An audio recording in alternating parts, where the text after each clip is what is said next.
이들은 육체적인 복뿐만 아니라 영적인 복도 받고 또 물질적인 축복도 받았습니다. 그래서 이스라엘 백성들은 이제 성경을 보면은 행복하고 기쁜 그러한 행복에 넘친 그런 생활을 하고 있는 것을 오늘 본문을 통해서도 그렇고 이제 어제 본문을 통해서도 이렇게 보여주고 있습니다. 하나님께서는 마음껏 세상에서 하나님을 찬양하고 이제 경외하며 이스라엘 백성들에게 이런 축복을 주셨습니다. 그럼에도 그들은 이제 그렇게 살지 못했는데 이제 이 상황을 통해서 그렇게 살 수 있게 되었다라고 하는 그런 것이죠. 이렇게 살 수 있게 이제 되었는데 그렇다라고 하면 지금 현 상황에서 하나님께서 주신 복에 대해서 어떻게 해야 되느냐? 관리를 잘 해야겠죠. 잘 지키고 잘 보관을 하고 또 그렇게 살아야 하겠죠. 현실에 도취되어서 가장 기본적인 것을 망각하면서 이제 살지 말아야 됩니다. 이스라엘 백성들은 마음껏 하나님께 드릴 수 있는 축복을 주신 것에 감사하면서 이제 그 복을 어떻게 누리며 살아야 하는지 이것 또한 중요했습니다. 히스기야 왕은 이 상황을 너무나 잘 알았습니다. 그래서 하나님께서 주신 그 상황, 그 복, 그 모든 이제 과정들을 이제 잘 지키고 살 수 있도록 관리자를 이제 세우는 것을 볼 수가 있습니다. 하나님께서 정말 우리에게 복을 주셨어도 우리가 관리를 잘하지 못하고 그것을 잘 지키지 못하면은 모든 것이 허사가 되는 것이죠. 시편 127편 1절에서 이런 말씀이 있습니다.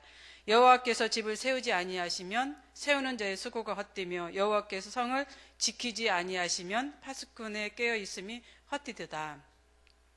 인간의 노력으로 관리를 아무리 잘하고 또 잘하여도 여호와께서 세워주지 아니하면 지켜주지 아니하면 모든 것이 헛되고 이제 헛수고라고 하는 그런 것입니다.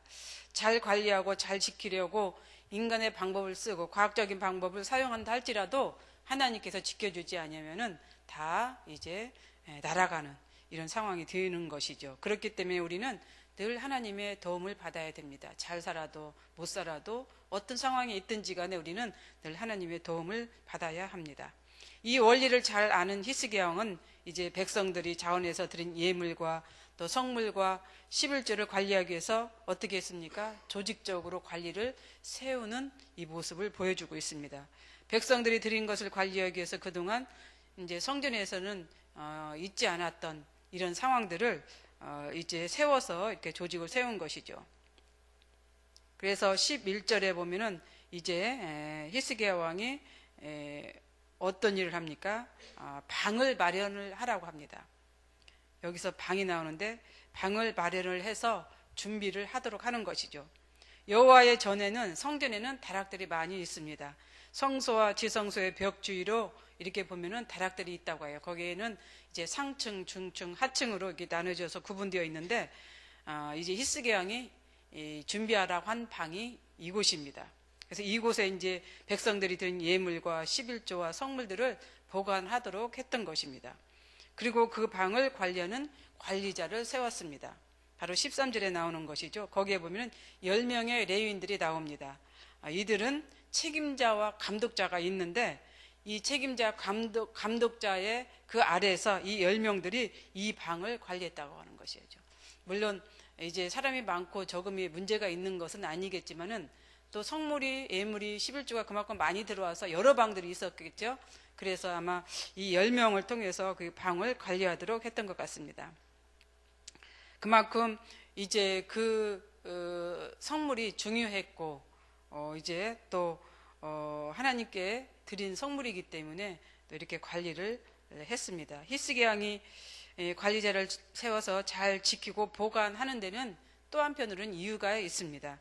하나님의 성전, 오늘날로 말하면 교회이죠.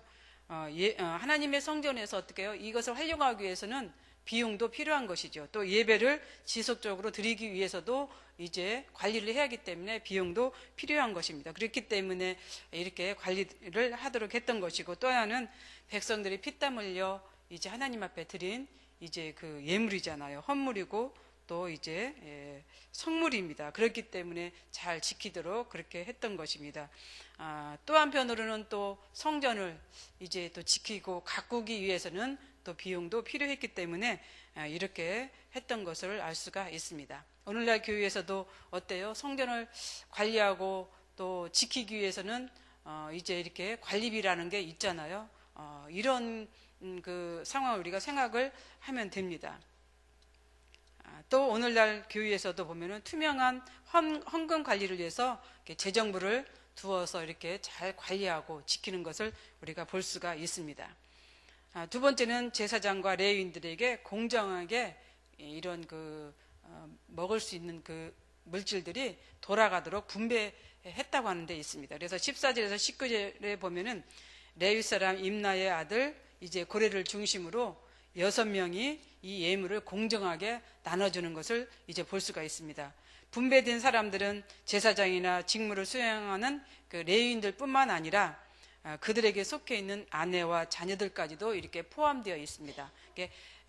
가정당 분배를 한 것이 아니라 이제 개인 한 사람당 이렇게 분배를 한 것을 우리가 알 수가 있는 것이죠. 성물의 분배는 개인이 먹고 살 정도의 분량이 아니라 가족이 얼마나 됐든지 가족 모두가 먹고 살 만큼의 이렇게 양을 분배했습니다. 이게 개인뿐만 아니라 가족 전체도 먹을 수 있도록 그렇게 분배를 했다라고 하는 그런 것이죠. 모든 가족들이 먹고 살아갈 수 있는 양으로 분배되었습니다. 즉 넉넉하고 풍성하게 이제 주었다라고 하는 사실을 알 수가 있습니다. 이것은 곧 예물과 성물이 차고 넘치도록 풍성하게 백성들이 하나님께 드렸다라고 하는 것을 알 수가 있는 것이요. 그 예물이나 성물이 풍성하지 않았다라고 하면은 제사장들이나 레위인들에게 돌아갈 양들이 적었겠죠. 그런데 많이 드렸기 때문에 어제 우리가 말씀을 보면은 3개월에서 7개월까지 이렇게 성물을 드린 걸 볼 수가 있어요. 그렇기 때문에 그 더미를 열어서 쌓은 이러한 양을 우리가 볼 수가 있는 것이죠. 이렇게 많이 하나님께 드렸기 때문에 이렇게 제사장들이나 레위인들에게도 그 가족들에게도 풍성하게 드릴 수가 있었던 것이고, 또 한편으로는 하나님께서 백성들에게 그만큼의 복을 주셨기 때문에 또 그렇게 드릴 수가 있었습니다. 그렇습니다. 하나님은 후히 주시고 흔들어서 누르도록 주시는 그러한 분입니다. 절대로 작게 적게 주시는 분은 아니죠. 가득 채워 주시는 분입니다. 히스기야가 이렇게 넉넉하고 공정하게 처리를 할 수 있었던 것은 이제 제사장들과 레위인들의 어떤 그 반차 제도를 유지하기 위한 거였습니다. 왜냐하면은 그 당시에도 물론 성전문도 닫혀져 있었지만은 제사장들이 그렇게 하다가 보니까 먹고 살 것이 막막했던 거예요. 먹고 사는 문제가 걸려 있었던 거예요. 그러다가 보니까 이 가족 제사장들이나 레위인들이 생계의 문제로 성전을 떠나는 그러한 일들이 있었던 것 같습니다. 그래서 히스기야 왕은 이들이 떠나지 않도록 충분하게 생계 유지를 할 수 있도록 그런 조치를 취한 것을 볼 수가 있습니다. 오늘날도 복음사역자들이 당하는 심각한 문제가 바로 이렇게 가족들의 생계 문제라고 합니다. 특히 농어촌 교회나 상간벽지에서 헌신하는 목회자들 이런 문제에 많이 직면해 있지요. 또한 비기독교 국가에서 활동하고 있는 선교사들 이런 분들도 마찬가지입니다. 그래서 우리는 그들이 이 같은 어려운 문제를 극복할 수 있도록 물신양면으로 도와야 하지 않을까 하는 생각도 같습니다. 요즘 종교인 과세에 대해서 말들이 참 많습니다. 정부에서는 과세를 내야 한다고 어느 날 그 연일 방송이나 신문에서 대서특필했습니다. 그런데 어느 날부터는 또 종교인들이 과세를 내면 오히려 이제 나라에 손해가 된다라고 하는 또 이런 이야기들을 하고 있었습니다. 이 내용은 그만큼 종교인들이 어렵게 살고 있다고 하는 것을 반증하는 것입니다.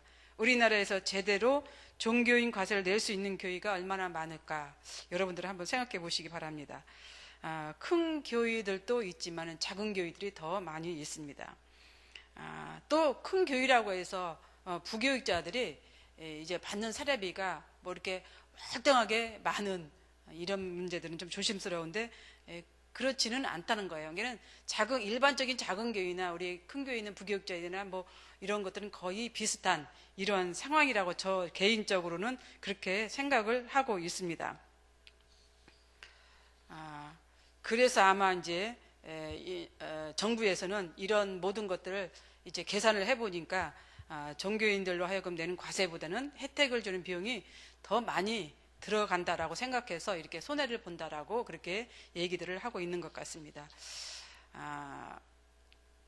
그래서 이런 얘기들 우리 교육자들도 얘기를 했습니다. 오히려 우리들은 더 나라에서 이렇게 종교 과세를 내면은 혜택을 더 볼 수가 있다.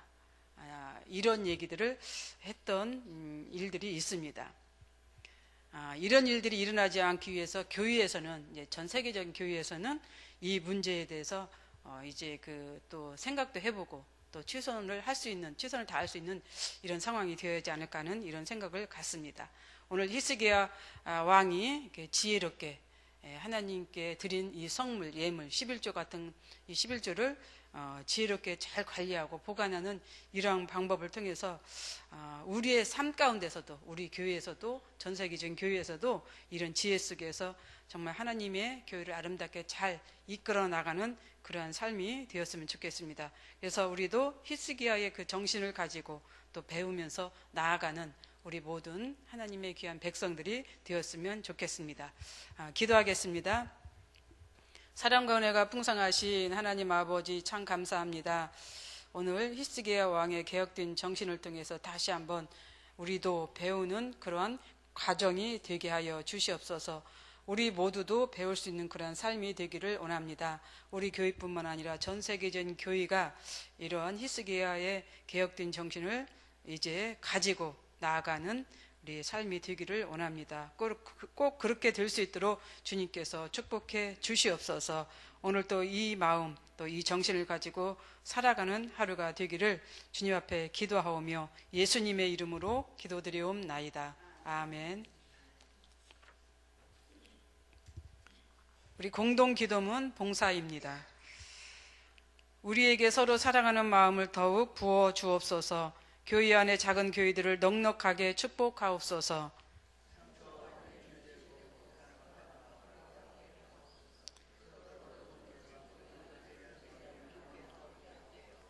사회의 약자를 끌어안는 신앙적 어머니 공동체, 소외된 계층을 돌아보는 사회적 희망의 공동체, 올바른 가치를 살아내는 정신적 공의의 공동체에게 하옵소서.